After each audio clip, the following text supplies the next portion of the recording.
안녕하십니까. 신의균의 국방TV 시큐리티 뉴스입니다. 오늘도 세 가지 소식 전해드릴 텐데요. 북한군이 전쟁 수행 능력을 상실하고 이런 것들을 떠나서 이제는 아예 전쟁 수행 구조까지도 상실하는 이런 상황 된 것 같습니다. 걸프전 그리고 이라크전 할 때 이라크의 공화국 수비대 그냥 툭 치니까 다 넘어졌죠. 그런 군대가 된 것 같은데 어떤 이야기인지 한번 보겠고요. 그리고 이 정부 들어와서 정말 어마어마하게 공무원 숫자 늘리더니 지금 연봉만 이 정부 들어와서 한 4조 원 더 나가는 엄청난 제가 자료 알려드리겠고요. 그런데 공무원을 많이 뽑았는데 갈 데가 없답니다. 그냥 대기하고 있답니다. 기가 찬 거 아니겠습니까? 그리고 러시아의 천연가스 밸브 잠금으로 인해서 지금 유럽이 큰일 났는데 이거 유럽의 좌파 정부들이 자초한 일이다. 좌파는 동서양을 막론하고 똑같다. 보겠습니다. 민주당 정권이 북한과 중국, 러시아의 에너지 안보를 맡기려고 혈안인 가운데 유럽에서 결국 큰일이 터졌습니다. 러시아가 최근 동유럽과 우크라이나 정세 불안을 빌미로 가스관을 잠그고 유럽에 대한 군사 공격을 위협하고 있다는 소식입니다. 러시아가 우크라이나를 침공하려 하는 상황에서 미국과 나토가 이에 대응하는 듯한 군사적 움직임을 보이자 결국 러시아가 초강경 카드를 꺼내들었습니다. 블라디미르 푸틴 러시아 대통령은 현지 시각으로 12월 21일 러시아에서 벨라루스, 폴란드를 거쳐 독일로 연결되는 야말 유럽 가스관의 밸브를 잠갔다고 공식 발표하며 이날 오후 유럽의 가스 가격을 1,000 입방미터당 2,000달러라는 사상 최고치를 경신하게 만들었습니다. 문제는 러시아가 가스관을 잠근 시점이 독일, 폴란드 등 유럽 평균 기온이 영하권으로 내려간 겨울이라는 점인데요. 이에 따라 천연가스 의존도가 높은 독일에서는 발전소 가동 중단에 따른 대규모 정전 경고와 난방 중단 경고가 쏟아지고 있습니다. 푸틴은 가스관을 잠근 직후에 국방부에서 확대 지휘관 회의를 열어 러시아가 나토의 군사적 위협을 받고 있다고 느끼면 나는 즉각 군사적 대응을 할 것이다 라고 선언했는데요. 푸틴은 최근 흑해에서 계속되는 적대 행위를 우리가 방관하고만 있을 것이라고 생각하나 상대가 명확히 침략적인 노선을 취하면 우리도 그에 비례해서 강경하게 대응할 것이다 라고 경고했습니다. 유럽은 그야말로 비상사태입니다. 최근 퇴임한 앙겔라 메르켈을 비롯한 좌파 정치인들이 지난 20여 년 동안 만들어 놓은 러시아 의존형 에너지 구조의 직격탄을 맞은 것은 물론 이제 러시아로부터 군사 공격 협박까지 받는 상황이 됐기 때문입니다. 이런 에너지 인질화와 러시아의 군사적 위협 심화는 도널드 트럼프 전 대통령 4년 동안 미국과 서방 세계에 완전히 유리하게 짜여진 판이 다시 뒤집어졌다는 것을 의미하는 것인데요. 어느 지역이나 좌파가 집권하면 자국 국민의 고혈을 빨고 적과 내통해 적을 이롭게 하는 것은 진리인 것 같습니다. 아니 이미 이 러시아가 가스관을 잠궈서 동유럽의 동사자가 속출하고 하는 적이 2번이나 있었는데 그럼에도 불구하고 앙겔라 메르켈 독일 총리가 16년이나 집권을 하면서 무슨 짓을 했냐? 탈원전 하면서 원자력 발전소 없애고 그리고는 천연가스에 대한 의존도를 높이고 그리고는 지금 러시아로부터 들어오는 이 가스관 숫자를 점점 더 늘리고 노르스트림이라는 또 북해를 통해서 들어오는 가스관 있죠. 발틱해 북해를 통해서 들어오는 이거 하나 있는데 거기다 추가로 또 하나 더 하고 이거 이제 도널드 트럼프 대통령이 하지 마라 안 된다. 러시아하고 너무 그렇게 의존적으로 가면 나중에 러시아가 이 가스를 무기로 안보 위협을 할 수 있다 하지 마라 라고 했는데도 메르켈은 싫어 할 거야. 그리고 미국 니들 떠나. 유럽은 유럽이 알아서 하지 미국 니들이 왜 참겠냐 하고 마크롱 프랑스 대통령하고 짝짝꿍해서 그런 정책하고 그러니까 이제 영국이 열받아서 브렉시트에서 나가버렸죠. 이런 이유 이제는 드디어 그의 고통을 직접 메르켈의 주도의 탈원전 그리고 러시아의 천연가스의 의존도를 높이는 이 정책 때문에 유럽이 고통받고 있는데 21일 하루 동안만 천연가스 가격이 20% 폭등했답니다. 그런데 천연가스를 잠그겠다고 계속 협박을 해왔기 때문에 계속 상승했었죠. 상승하다가 진짜 딱 잠그니까 20% 올라버렸어요. 지금은 비축 불량이 있기 때문에 며칠간은 지내겠죠. 그런데 그 비축 불량 거의 다 소진하면 어떻게 됩니까? 중국처럼 저기 쓰지 못하고 이런 상황 되겠죠. 그런데 중국은 이런 한겨울이 아니었고 가을이었습니다. 그래서 견딜만 하던 시절이었는데 지금 유럽은 어떻습니까? 이런 상황을 누가 만들었냐? 좌파들이 만들었다라는 것입니다. 우리도 지금 문재인 정부가 천연가스 러시아에서 들어와서 그 러시아에서 들어오는 그 가스관을 북한으로 경유해서 들어오는 거 이거 지금 하고 있죠. 러시아 보십시오. 어떻게 믿습니까? 북한은 또 더욱더 어떻게 믿습니까? 중간에 있는 가스관 밸브 마음대로 열었다 잠갔다 하지 않겠습니까? 이런 것들을 지금 추진하고 있는 문재인 정부 정상입니까? 정상 아니죠. 메르켈 정상입니까? 정상 아니죠. 이런 일들을 하고 있는 결국 메르켈이 그동안 했던 게 반미 그리고 탈원전 그리고 입으로는 러시아와 적대시 하는 척하면서 결과적으로는 친러 이런 거 했는데 그 결과는 이런 식으로 국민이 고통받게 됩니다. 좌파는 입으로는 달콤한 말을 자주적인 아주 달콤한 말을 내뱉으면서 결국은 국민의 고해를 빨아서 아주 국민을 나락으로 떨어지게 만듭니다. 제가 지난 주말에 이 마르크스의 정체를 알려드렸었죠. 사탄, 악마주의입니다. 결국 인류를 멸망하게 만드는 것이 그들의 목적이기 때문에 그냥 그렇게 하는 겁니다. 그걸 지금 우리 대한민국에서도 벌어지고 있는데 국민 혈세를 탈탈탈탈 털어서 그냥 완전히 거지로 만드는 이런 정책 문재인 4년 동안 벌어졌는데 그게 군에서도 벌어졌습니다. 보겠습니다. 한 번도 경험해보지 못한 경제 파탄을 만들어내며 일자리를 없애고 있는 이 현 정권이 일자리 통계 조작을 위해 공무원과 군무원, 공기업 그리고 시급제 단기 일자리를 빠르게 확대하고 있다는 사실 다들 아실 텐데요. 그 부작용이 벌써부터 나타나기 시작했습니다.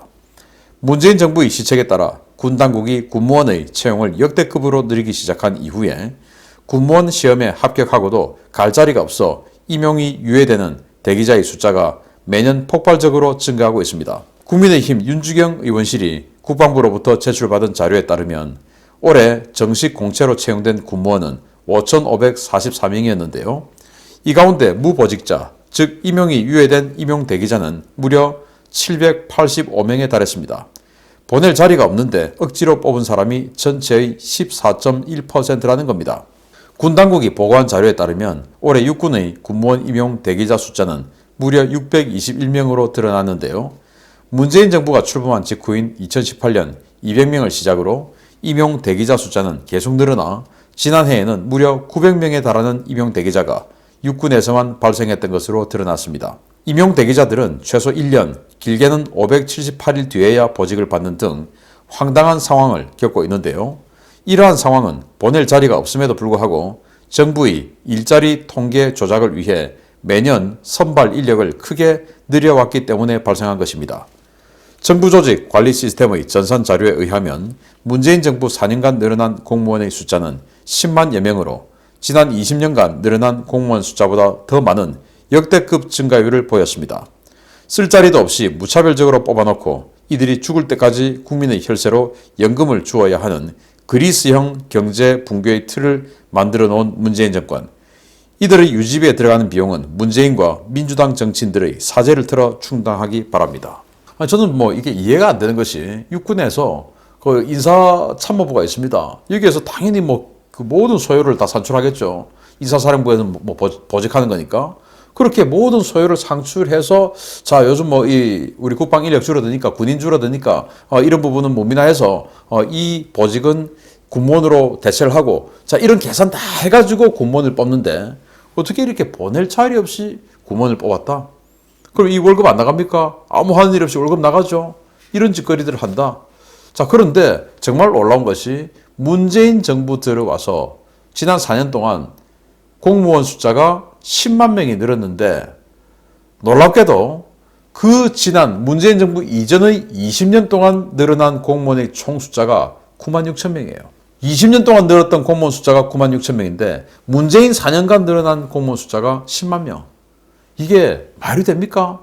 지난 4년 동안 우리가 그렇게 폭발적으로 공무원을 늘려야 할 만큼 어마어마하게 국가에 할 일이 많아졌고 국가 경제가 발전했고 인구가 폭증했고 이렇습니까? 아니죠. 그럼 왜 이렇게 했냐? 포퓰리즘 때문입니다. 그런데 궁극적인 목적은 뭐냐? 제가 아까 첫 번째 러시아 이야기에서도 말씀드렸지만 이 공산사회주의자들은 근본적으로 자신이 알든 인식하든 안 하든 어쨌든 세뇌가 되어 있기 때문에 마르크스의 이념에 세뇌가 되어 있기 때문에 그것이 결국 인류를 멸망하게 만드는 자기가 속한 국가를 멸망하게 만드는 이쪽으로 결국은 모든 것이 발현되게 돼 있다라는 것입니다. 그래서 우리 국가를 망하게 만드는 거 아니겠습니까? 자, 제가 이 문재인 정부 4년 동안 뽑은 10만 명의 이 추가 공무원들 아주 간단하게 이 비용이 얼마냐 계산을 해보면 연봉 뭐 처음에야 좀 적게 받겠죠. 그렇지만 몇 년만 지나도 연봉 한 4천만 원 되죠. 그러면은 연봉 4천만 원으로 따지면은 연간 4조 원을 줘야 됩니다. 인건비만 4조 원 줘야 됩니다. 그런데 이들이 나중에 받는 연금, 이 적자죠. 공무원 연금 적자인데 우리 국민의 세금으로 들어가지 않습니까? 여러분들 연금 충분하게 받으실 수 있습니까? 못 받죠. 그런데 이들에게 우리가 돈을 내서 또 연금을 또 죽을 때까지 또 줘야 된다. 그래서 매년 직접 경비, 인건비 4조 원 추가. 그런데 연봉 4천만 원짜리로만 평생 있지 않죠. 5천만 원, 6천만 원. 또 계속 상승하면 50대가 되면 1억 이렇게 됩니다. 5조 원, 6조 원, 10조 원으로 올라갑니다. 이걸 지금 문재인이 만들어 놓은 겁니다. 왜? 결국 다 망하게 만들어야 되니까. 공기업, 공공기업 10만 명 늘렸어요. 공공기업. 그렇게 해서 공공기업 부채가 총 부채가 40조 원이 증가했습니다. 이 정부 들어와서. 의료보험 20조 원 잉여금 있던 거 다 털어먹었죠. 여러분들 지금 의료보험 얼마나 많이 내십니까? 이 정부 들어와서. 자기가 분명히 대선 후보 토론회 할 때 의료보험 문재인 케어 해도 의료보험 안 올리고도 잘 할 수 있다. 라고 분명히 하는 거 저도 기억합니다. 그런데 지금 의료보험 얼마나 올랐습니까? 여러분들 지금 전보다 돈이 훨씬 더 많이 벌어서 의료보험 많이 내게 됐습니까? 아니죠. 이렇게 거짓말을 하고 뒤통수를 쳤습니다. 지지자들에게도 뒤통수를 친 겁니다. 여러분들 정신 차리세요. 머리 깨졌다고 계속 깨져 있는 거 그거 바보들이나 한 짓입니다. 그래서 이 정부 들어 현재 정부 공무원에게 지출하는 인건비의 직접경비가 군인 빼고 110조 원입니다. 무지막지하죠. 그럼에도 불구하고 지금 추가로 이렇게 보낼 자리도 없는데 그냥 더 뽑은 겁니다. 야, 더 뽑아. 왜? 통계 조작해야 되니까, 실업률 조작해야 되니까. 이런 짓거리들이 벌어지고 있는데 이거 어떻게 정상화하겠습니까? 이거는 정상화할 방법이 없어요. 정말 기가 찹니다. 동사무소 가면 소설책 보고 있는 분들 많다는 거 여러분들 아시죠? 정말 안타깝습니다. 어떻게 이걸 정상화시킬까요? 바꿔야 됩니다. 세 번째입니다. 북한군이 밑에서부터 무너지고 있습니다. 극심한 식량난과 연이은 단속 강화 조치로 극도의 피로를 느끼고 있는 북한군 내부의 위계가 무너지며 하극상 사건이 급증하고 있다는 소식입니다. 북한군 하급 간부들 사이에서 상급 간부들에 대한 불만과 갈등이 팽배하며 이로 인해 군의 정상적 운영이 거의 불가능한 수준이 되었다는 지적이 제기되자 북한 당국이 급히 대책 마련에 나섰다고 RFA가 12월 21일 보도했습니다. RFA의 한 소식통은 지난 11월 말 구군단 관하 45사단의 한 중대장급 군관이 가정환경의 어려움과 질병 등의 문제를 상급 지휘관인 대대장에게 수차례 호소하며 도움을 요청했지만 대대장이 이를 번번이 거절하자 대대장에게 흉기를 들고 달려드는 사건이 발생했다라고 전했습니다. 다른 소식통들은 남포의 3군단에서도 상급자의 불만을 품은 중대장이 상급 지휘관을 비난하는 유서를 남기고 극단적인 선택을 하는 사건이 발생했고 전국 각지의 군부대에서 하급자가 상급자에게 항명하거나 대드는 하극상 사건이 보고되는 것만 10건이 넘는다라고 전했습니다. 상황이 이렇게 되자 북한 당국은 총정치국이 나서 문제 해결을 시도하고 있습니다. 총정치국은 앞으로 이러한 사건이 계속 발생하면 군의 사기가 저하되고 정치적인 사고로 번져 군대의 위계 질서를 송두리째 위협할 것이라며 모든 부대는 인적관리 사업을 비롯한 당 정치 사업을 방법론 있게 벌이라 라고 지시했습니다. 그러나 하급 군관들의 애로사항은 주로 식량과 물자 등 배급과 관련된 부분이 많아서 이를 해결해 줄 수 있는 상황도 아닌데요. 직속 상관과 차상급 상관들을 직접 들이받는 일선 지휘관의 수가 증가하면서 북한군이 이제 제대로 된 지휘 통제가 안 되는 오합지졸의 군대로 무너져 가고 있다는 평가가 나오고 있습니다. 참 기가 찹니다. 우리 입장에서는 아주 긍정적인 상황인데요. 이들은 얼마나 불쌍합니까? 쌀을 안 주고 식량을 안 주고 배급을 안 주고 이러니까 지금 어려워요. 어려워. 돈이 없어요. 그래서 우리 와이프가 아파요. 어떻게 좀 대대장님 좀 해주세요. 라고 중대장이 대대장에게 부탁을 하는데 대대장은 그걸 또 자기도 들어줄 능력이 없죠. 왜? 중앙에서 지금 배급이 안 내려오는데 해줄 능력이 없다. 그리고 또 배급이 온다 하더라도 뭐 소수 온다 하더라도 그걸 또 중간에서 또 떼먹고 하지 않겠습니까? 그래서 중대장 입장에서는 대대장이 얼마 먹은 거 지금 알고 있는데 그거 좀 나눠 먹자 하는데 대대장은 그거 나눠 먹으면 자기 식구가 또 못 사니까 나눠줄 수 없다. 그래서 이 중대장이 술을 어디서 막 많이 먹고 술이 아주 떡이 된 상황에서 흉기를 들고 쌍욕을 하면서 대대장에게 달려든 것을 이제 주변에서 말려서 이제 제압을 했다라고 하는데 참 이런 상황이 북한군 전역에서 벌어지고 있다라는 거예요. 이거 해결하려면 배급 많이 주는 수밖에 없는데 정부가 그럴 능력이 안 되죠. 이런 상황이면 중대장, 대대장, 창급 부대 아닙니까? 이런 창급 부대가 서로 이렇게 신뢰가 무너져 있으면 이건 뭐 게임 끝난 겁니다. 툭 치면 넘어지는 겁니다. 걸프전 때, 이라크전 때 이라크 공화국 수비대가 그랬어요.